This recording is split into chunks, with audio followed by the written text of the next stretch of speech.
Hello everyone, my name is Brayden, this is Airless Quill 9, and in today's video, we're going to take a quick look at the Rogue Phantom.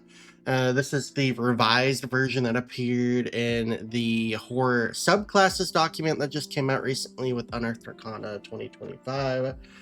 If you would like to give your thoughts about the subclass, you can go over to D&D Beyond and fill out their survey right now. I think it is still open until either later today or tomorrow. So go ahead and take a look at that and fill it out if you have not done so already to let them know your thoughts. But without further ado, we're going to get straight into it. So let's go. All right, so the Rogue Phantom. This says that they embrace death and wield ghostly power. Some rogues walk along the veil between life and death, shepherding opponents to the grave and slipping through the world as undetectable as a spirit. In these pursuits, a rogue might discover a mystical connection to death itself. Such an individual becomes immersed in negative energy, infusing their strikes with deathly energy and stealing knowledge from souls who have passed on. Thieves guilds value rogues of this persuasion as highly effective information gatherers and spies. So this is just the base text. So let's go ahead and get to the actual features of this subclass. All right, so first off, we're going to get at level 3 Wails from the grave. This says immediately after you deal your sneak attack damage to a creature on your turn, you can target a second creature that you can see within 30 feet of the first creature. You roll half the number of sneak attack dice for your level and round them up, and the second creature takes necrotic damage equal to the roll's total as wails of the dead momentarily sound around them. You can use this feature a number of times equal to your dexterity modifier, minimum of once, and you regain all expended uses when you finish a long rest.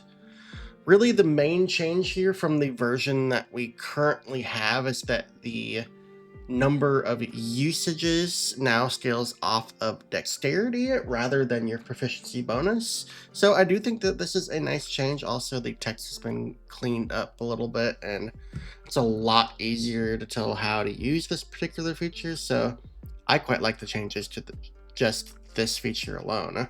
Scaling off of dexterity is also going to mean that you have a very decent amount of usages of this feature, since that is your main ability score for a rogue.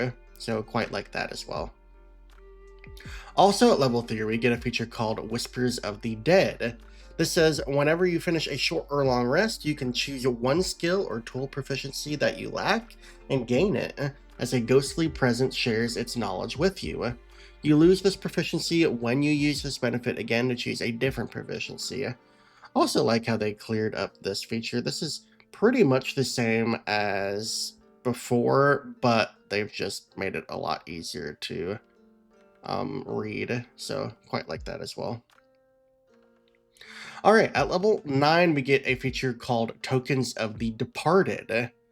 This says the spirits of the dead are drawn to you, and echoes of their past lives magically manifest as strange curios with resonant power. Whenever you finish a long rest, you gain 2 soul trinkets. Each soul trinket is a tiny object.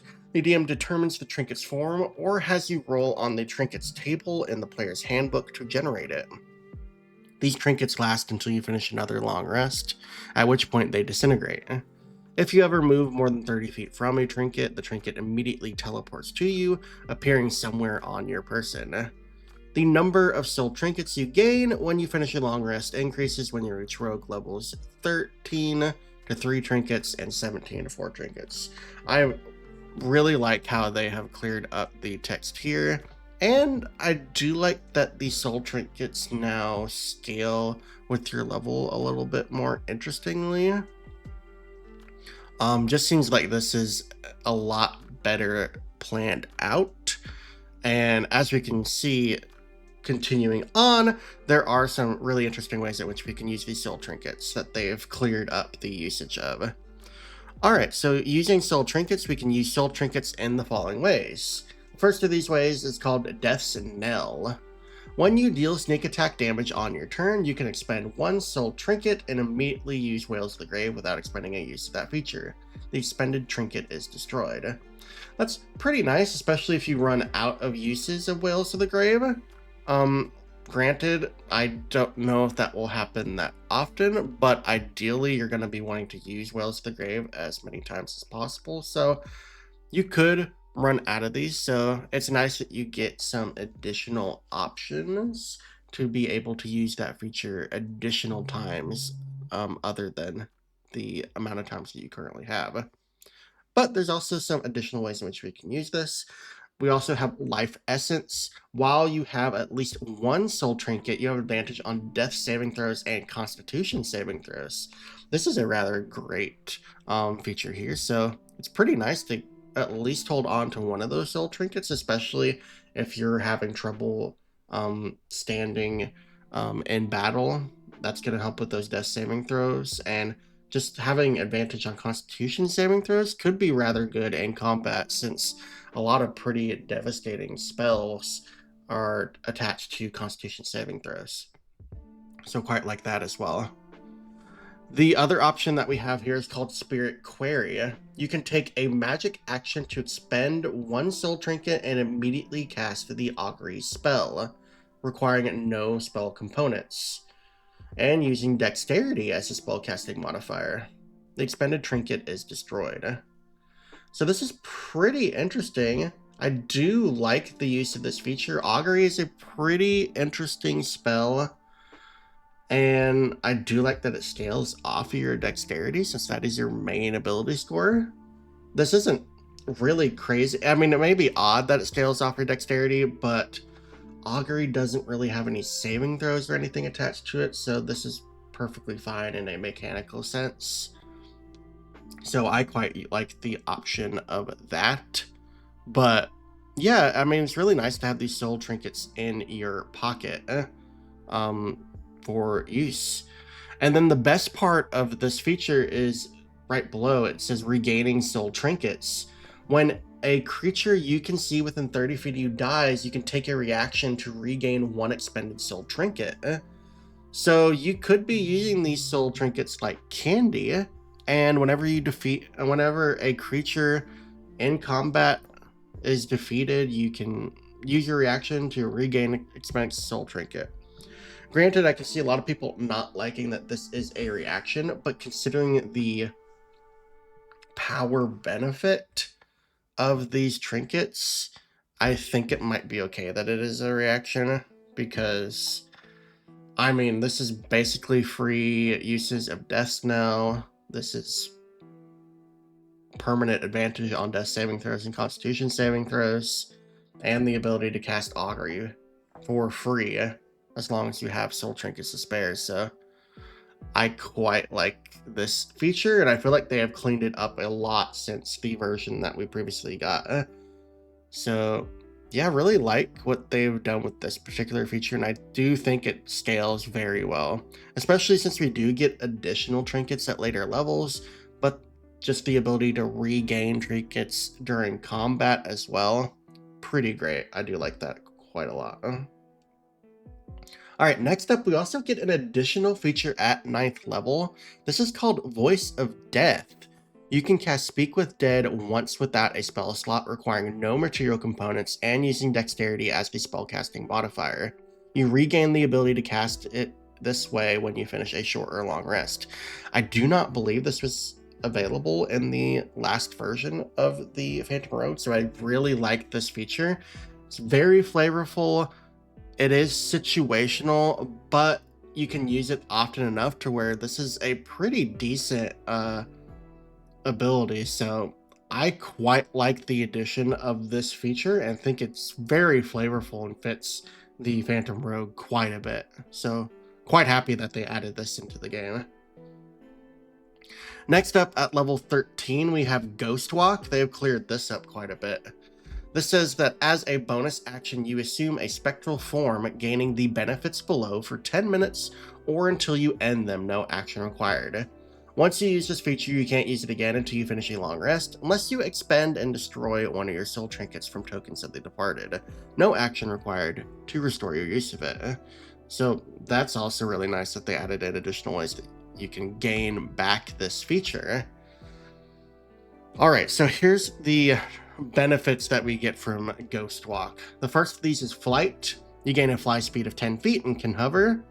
This is not crazy, but even with a fly speed of 10 feet, as long as you have a ranged option, you could get decently high up into the air to get out of melee range and pelt foes with arrows or bolts. So this is pretty decent, even though this fly speed isn't crazy powerful.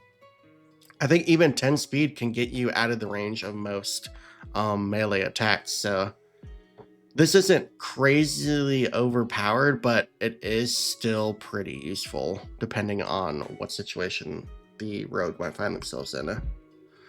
You also get hazy form. This says that attack rolls have disadvantage against you. That's a pretty great benefit, especially in combat. And then the final of these is incorporeal movement. You can move through occupied spaces as if they were difficult terrain. If you end your turn in such a space, you take 1d10 force damage.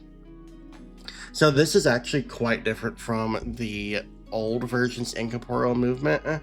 Specifically, what you can no longer do in this version is you can't move into the ground and remain there, completely having total cover against enemy attacks. And honestly, that wasn't very healthy from the game, even though it was a cool mechanic. So I kind of like that they've restricted the use of this feature. It's still useful, but it's not crazily overpowered.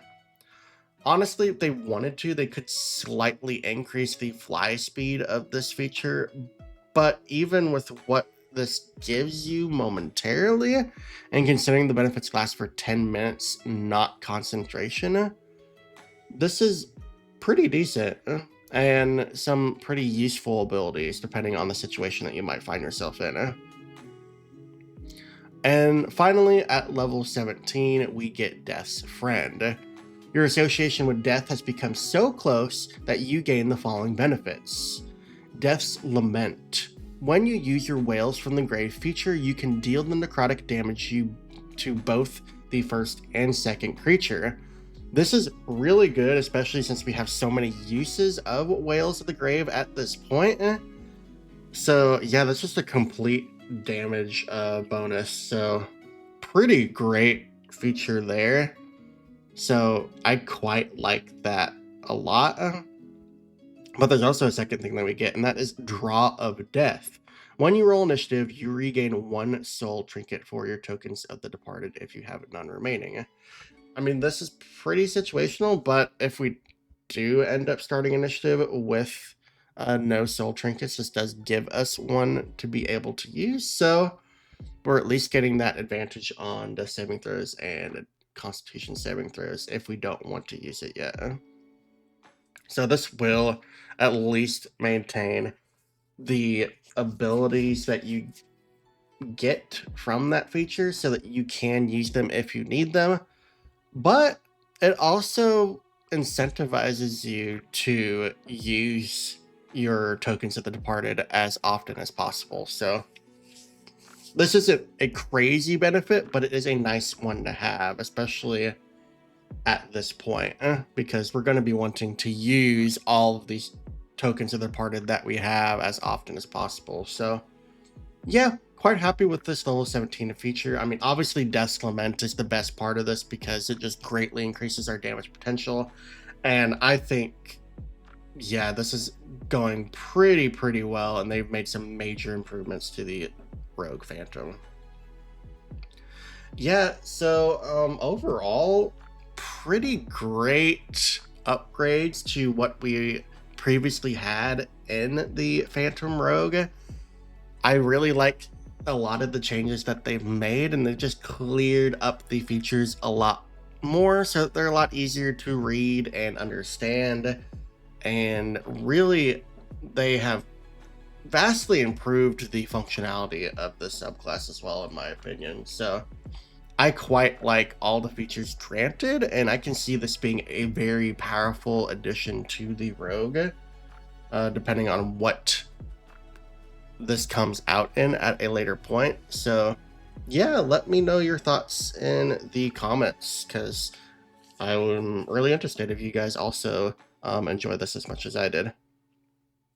But yeah, that's going to be it for this particular video, so thank you all for watching. If you enjoyed it, please feel free to give the video a thumbs up and subscribe if you want to see more content like this. Of course, I am going to cover Unearthed Arcana whenever it does drop, because I just enjoy reading it. So until the next video, I will catch you all later.